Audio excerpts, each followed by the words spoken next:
नमस्कार दोस्तों, मैं हूं जितेंद्र दीक्षित। 4 PM महाराष्ट्र में आपका स्वागत है।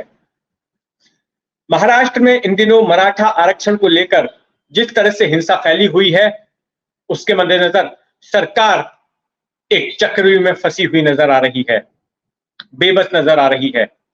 और शिंदे सरकार को घेरने के लिए इस आंदोलन के बहाने विपक्षी पार्टियों को एक मौका मिल गया है।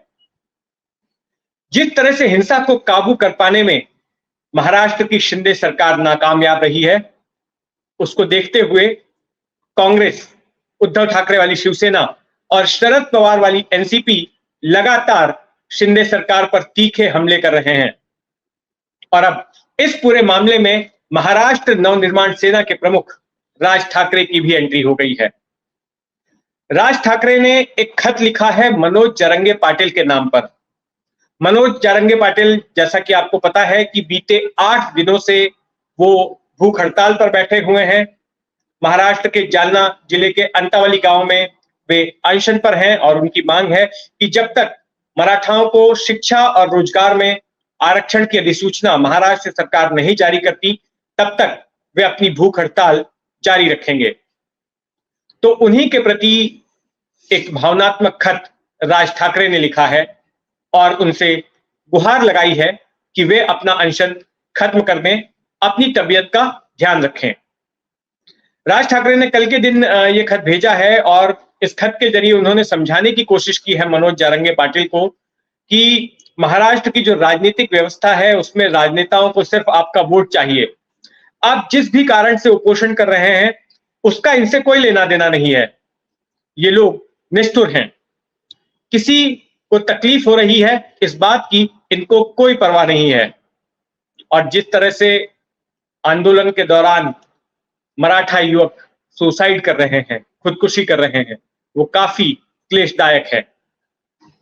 आइए थोड़ा विस्तार से वर्बेटम जानते हैं कि राज ठाकरे ने इस खत में लिखा क्या। राज ठाकरे ने लिखा कि जिस महाराष्ट्र ने स्वाभिमान से जीना सिखाया है, वह महाराष्ट्र जाति पाति के प्रयोग में फंस गया तो महाराष्ट्र को उत्तर प्रदेश और बिहार बनने में देर न लगेगी। जिन विभूतियों ने महाराष्ट्र को इतने सालों तक संस्कार दिया है, वो मिट्टी में मिलने में देर नहीं लगेगी। जाति पात के द्वेष की राजनीति के कारण भविष्य की पीढ़ियां बर्बाद ना हो, इसका ध्यान हम सभी को रखना पड़ेगा।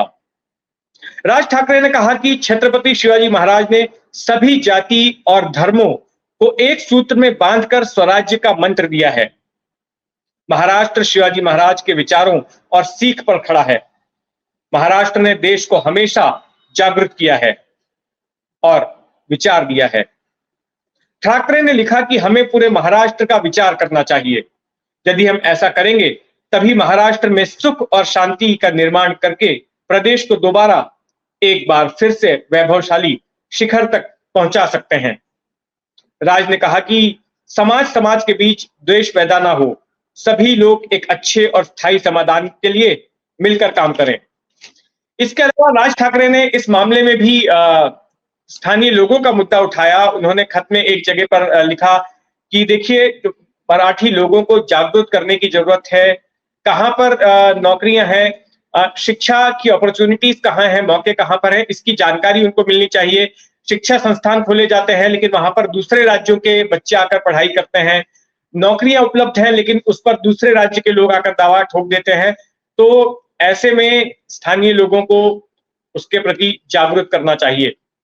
तो एक खत से कई निशाने साधने की कोशिश कर रहे थे राज ठाकरे। एक तो राज्य का इस वक्त सबसे ज्वलंत मुद्दा है मराठा आरक्षण को, तो उसमें अपनी उपस्थिति दर्ज कराई इस खत के माध्यम से। फिर इसके साथ साथ उन्होंने जो मराठीवाद की राजनीति करते आए हैं, यहां पर उसको भी छुआ।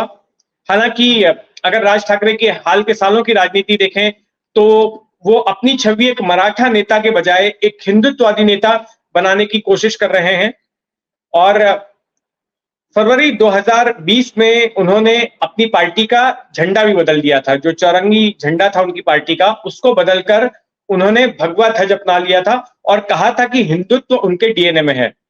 यही राज ठाकरे जब इन्होंने अपनी पार्टी का गठन किया था साल 2005-6 में, तब इन्होंने पार्टी के मुख्य मुद्दे के तौर पर मराठीवाद को अपनाया था और इसमें उन्हें कुछ हद तक सफलता भी मिली थी।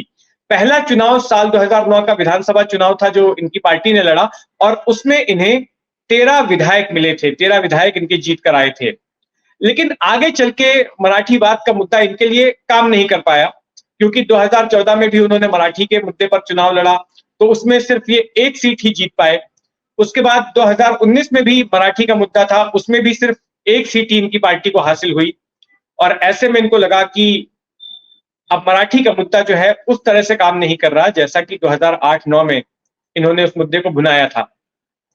तो फिर इस बीच डेवलपमेंट ये हुआ कि 2019 में जैसा कि हम जानते हैं कि शिवसेना और बीजेपी के बीच जो गठबंधन था वो टूट गया और शिवसेना ने सेकुलर पार्टियों के साथ, उद्धव ठाकरे ने कांग्रेस और एनसीपी जैसी सेकुलर पार्टियों के साथ हाथ मिला लिया और तब ये माना गया कि शिवसेना अब वो कट्टरपंथी हिंदुत्ववादी पार्टी नहीं रह गई है जैसी कि उसकी पहचान थी और अब वो एक तरह से जो है हिंदुत्व को लेकर सॉफ्ट हो गई है। जो एंटी मुस्लिम उसका स्टैंड था वो अब कमजोर हो गया है, वैसी नहीं रह गई। तो राज ठाकरे को नजर आया कि एक शिवसेना जैसी आक्रामक कट्टरपंथी हिंदुत्ववादी पार्टी का स्पेस महाराष्ट्र में मौजूद हो गया है और ऐसे में उस स्पेस को हथियाने की उन्होंने कोशिश की अपनी पार्टी को हिंदुत्व का स्वरूप देकर और उनके कार्यकर्ता उनको कहने लग गए हिंदू जननायक।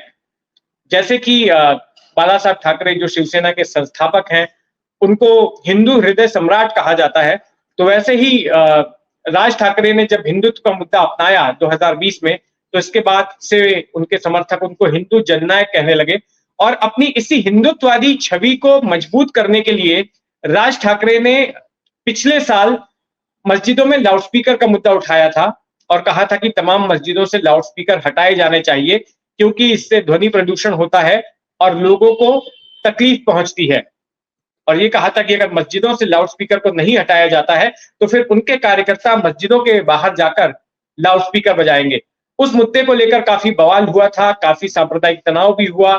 कुछ अल्पसंख्यक समुदाय के नेता जो राज ठाकरे की पार्टी से जुड़े थे उन्होंने भी उनको छोड़ दिया और फिर एक कोशिश लगातार होती रही कि राज ठाकरे अपने आप को, अपनी पार्टी की ब्रांडिंग को हिंदुत्ववादी के तौर पर करें। लेकिन जो पुराना मराठी का मुद्दा है वो भी गाहे बगाहे वो उठाते रहते हैं, उस मुद्दे को भी छूते रहते हैं और अभी जो मराठा आरक्षण का मुद्दा आया है तो यहाँ पर भी उन्होंने वही बात कही कि आप इस बात का ध्यान रखें कि जाति पाति के जहर के चक्कर में कहीं महाराष्ट्र की हालत भी यूपी बिहार जैसी ना हो जाए, जहां पर कि कास्ट जो है राजनीति में एक अहम भूमिका निभाता है, कास्ट फैक्टर, और वैसा कुछ महाराष्ट्र में नहीं होना चाहिए। तो मराठा आरक्षण को लेकर महाराष्ट्र में जिस भी तरह की हलचल होगी, जो भी आगे के घटनाक्रम होंगे, हमारी उस पर नजर बनी रहेगी। आप भी अपनी नजर बनाए रखें 4 PM महाराष्ट्र पर। नमस्कार।